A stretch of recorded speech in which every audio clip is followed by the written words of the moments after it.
श्री शिवाय नमस्तुभ्यम हर हर महादेव। इस वीडियो में मैं आपको पशुपतिनाथ व्रत की शाम की पूजा किस प्रकार करनी चाहिए इसके बारे में जानकारी दूंगी। हमें शाम की पूजा की थाली उसी प्रकार तैयार करनी है जिस प्रकार हमने सुबह की थाली तैयार की थी। शाम की थाली में दो चीज़ों का फ़र्क होता है, एक मीठा बनाना और दीपक का।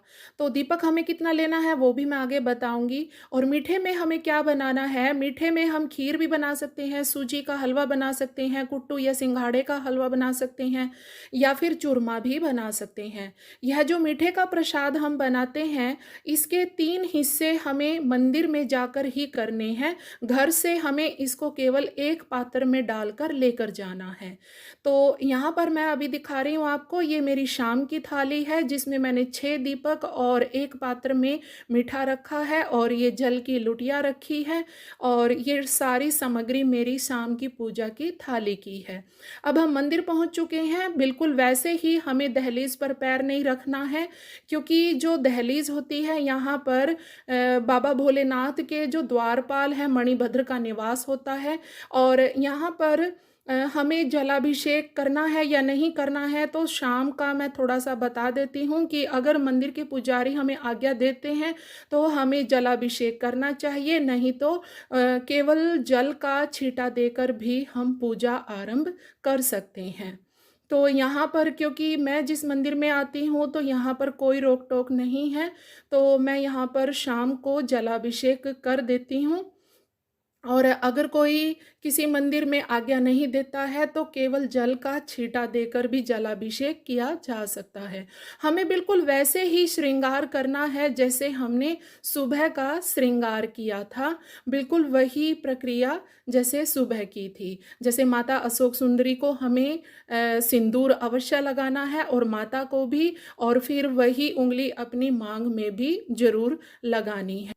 माता को सिंदूर लगाने के बाद यह उंगली जब हम अपनी मांग में लगाते हैं तो इससे हमें माता से सदा सुहागन होने का आशीर्वाद मिलता है। माता को सिंदूर लगाने के बाद हमारे हाथ पर यानी उंगली पर जो सिंदूर लगा होता है या तो किसी कपड़े से या फिर पानी से हमें साफ कर लेना चाहिए, जिसके बारे में मैंने आपको सुबह की पूजा में भी बताया था कि जो शिवलिंग है, शिवलिंग के ऊपर सिंदूर, रोली और हल्दी नहीं लगाया जाता।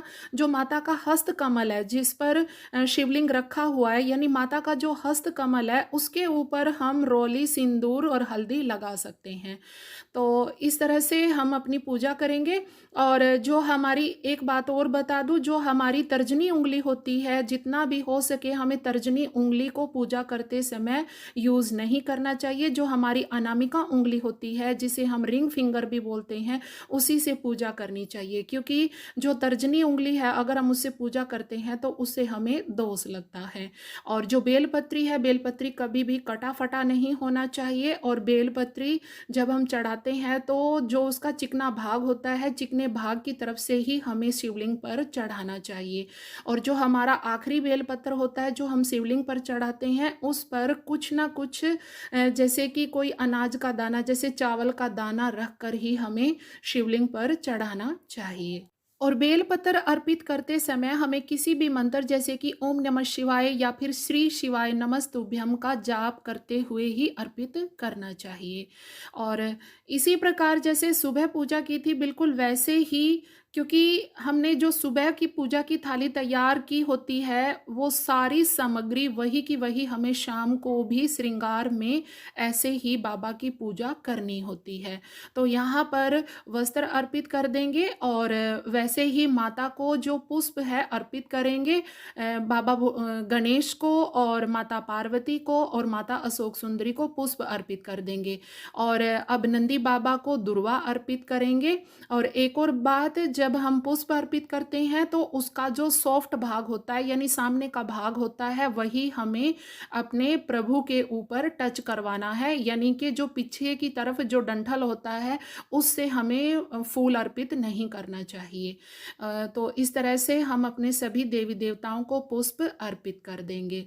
पूजा के लिए सामग्री हमें उतना ही लेना है जितना हमारा सामर्थ्य है। ऐसा नहीं, मैंने पहले भी बताया था कि जैसा वीडियो में दिखाया जाए बिल्कुल वैसे ही हमें पूरी सामग्री लेनी है। जितना आपका सामर्थ्य है उतना आप ले सकते हैं। और इस व्रत के दौरान यदि आप कोई और अन्य व्रत भी कर रहे हैं जैसे कि पूर्णमासी का या एकादशी का, तो वह व्रत आपको बीच में यानी कि सोमवार के दिन अगर वह व्रत पड़ जाता है तो जो आपका दूसरा व्रत है जैसे पूर्णमासी या एकादशी का, तो वह व्रत आपको करना है। तो इस व्रत के लिए यह सोमवार छोड़कर जो अगला सोमवार है वो आपके 5 सोमवार में गिना जाएगा। और यदि इस व्रत के दौरान आपको कहीं बाहर जाना पड़ जाता है, किसी रिश्तेदार के घर जाना पड़ जाता है, तब भी आपका वह सोमवार इस व्रत में नहीं लगेगा। वह सोमवार छोड़कर फिर आगे का सोमवार आपके व्रत में गिना जाएगा। और इसी प्रकार यदि फैमिली में सूतक लग जाता है या आपको लेडीज़ को जैसे कोई प्रॉब्लम हो जाती है, लेडीज़ प्रॉब्लम हो जाती है, तब भी आपका यह सोमवार छोड़कर अगला सोमवार आपके 5 सोमवार में गिना जाएगा। तो इन चीज़ों का हमें ध्यान रखना है। इन बातों का अगर हम पालन करते हैं तो हमारा व्रत हमें पूर्ण फल देता है। यानी कि बाबा पशुपतिनाथ की कृपा हमें तभी मिल पाती है जब हम इन नियमों का ध्यान रखकर अपनी पूजा संपन्न करते हैं। तो अब हम अपने 5 दीपक जलाएंगे और दीपक जलाने के लिए सबसे पहले हमें थोड़े से फूल और अक्षत अवश्य रखना है। हमें कभी भी दीपक डायरेक्ट नहीं जलाना है, क्योंकि अगर हम दीपक डायरेक्ट जलाते हैं तो इससे हमारी पूजा जमीन में चली जाती है। और हमें हमारे जो दीपक हैं वो गोलबाती के ही होने चाहिए। हमें कभी भी एक बात का खास ध्यान रखना है, हमें कभी भी दीपक जलाकर शिवलिंग के ऊपर नहीं रखना है, इससे हमें दोष लगता है। तो इस प्रकार हम अपने 5 दीपक रख कर और जो मीठे का प्रसाद है, अब मीठे के प्रसाद के 3 हिस्से करेंगे। पहले हमें दीपक रखना है और दीपक जलाने से पहले ही हमें प्रसाद के 3 हिस्से करने हैं, उसके बाद दीपक जलाने हैं। और दीपक जलाने के दौरान ही हमें अपनी मनोकामना बोलनी है और बाबा को बोलना है कि बाबा, आप तो त्रिकालदर्शी हैं, आपके दरबार में जो भी आता है आप सबकी झोली भर देते हैं। सुना है तेरे दरबार में जो भी आता है उसकी कामना अवश्य पूर्ण होती है। बाबा, मैं भी एक अभागा या अभागी हूँ जो आपके दरबार में आई हूँ, मेरी भी मनोकामना पूर्ण करना। आप तो ओगड़दानी हैं बाबा, मेरी भी मनोकामना पूर्ण करना। तो इस तरह से अपनी मनोकामना बोलते हुए दीपक जलाकर और अपनी मनोकामना बोल देनी है। मीठे प्रसाद को हमें कभी भी शिवलिंग के ऊपर नहीं रखना चाहिए, इससे हमें दोष लगता है। हमें साइड में ही रख देना चाहिए, गोल चक्रधारी के ऊपर रख सकते हैं। तो इस तरह से प्रसाद रखकर अपनी मनोकामना बोलकर हमें अपनी पूजा संपन्न करनी है। और यदि यह व्रत घर में एक से ज़्यादा सदस्य रखते हैं तो उस समय एक ही थाली से पूजा नहीं करनी, बल्कि हमें 2 थाली तैयार करनी है, अलग अलग 2 थाली तैयार करनी पड़ेंगी। और जो प्रसाद है, प्रसाद भी अलग अलग बनेगा। यानी एक ही प्रसाद से हमें पूजा नहीं करनी है, प्रसाद भी हमें अलग अलग बनाना होगा। तो इस तरह से जो छठा दीपक है हम अपनी थाली में रख लेंगे और जो मीठे प्रसाद का तीसरा हिस्सा है वो भी हम अपनी थाली में रख लेंगे। तो आप ऐसा मत सोचना कि आपने शाम का श्रृंगार तो बताया ही नहीं कैसे करना है, बिल्कुल सुबह की तरह करना है, जो कि मैंने सुबह की वीडियो में बता रखा है। आप मेरा सुबह का वीडियो देखिए जिसमें मैंने बिल्कुल डिटेल में बाबा भोलेनाथ का श्रृंगार कैसे करना चाहिए वो सब मैंने उसमें बता रखा है। तो अब हम यहाँ पर कपूर जलाकर बाबा भोलेनाथ की आरती करेंगे या फिर कोई मंत्र बोलकर जैसे श्री शिवाय नमस्तुभ्यम या महामृत्युंजय मंत्र बोलकर हम आरती उतार लेंगे। या फिर आपको अगर 12 ज्योतिर्लिंग के नाम याद है तो 12 ज्योतिर्लिंग के नाम बोलकर भी हम इस तरह से आरती उतार सकते हैं, इससे भी हमें बहुत पुण्य मिलता है। सभी देवी देवताओं की आरती उतारने के बाद हमें गोल चक्रधारी की परिक्रमा अवश्य करनी है। शिवलिंग की कभी भी पूर्ण परिक्रमा नहीं होती, आधी परिक्रमा होती है।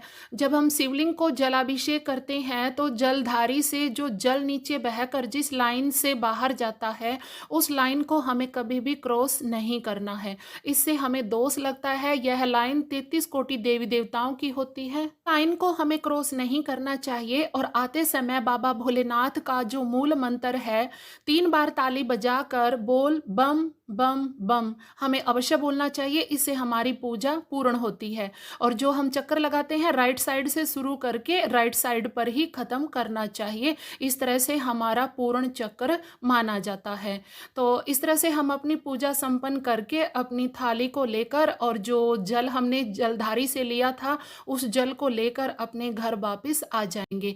और दरवाजे की राइट साइड में, यानी जब हम मंदिर से आते हैं तो सीधे हाथ की तरफ आकर हमें अपना दीपक जलाना है, जो छठा दीपक है। स्वास्तिक बनाकर थोड़े से अक्षत और फूल रख कर मैं यह दीपक जलाऊंगी। और यह दीपक जलाते समय भी हमें अपनी मनोकामना अवश्य बोलनी चाहिए।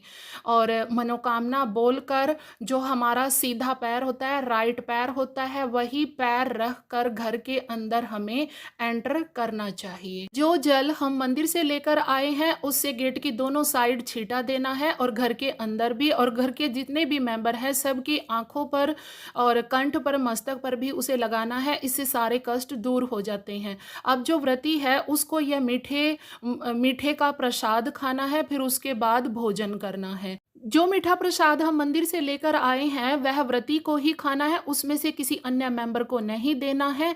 तो इस प्रकार हमारी पूजा संपन्न हो जाएगी। अगर आपको मेरी थोड़ी भी जानकारी अच्छी लगी है तो प्लीज़ मेरे चैनल को सब्सक्राइब करना। बाबा भोलेनाथ, बाबा पशुपतिनाथ आप सब लोगों की मनोकामना पूर्ण करे। श्री शिवाय नमस्तुभ्यम। हर हर महादेव।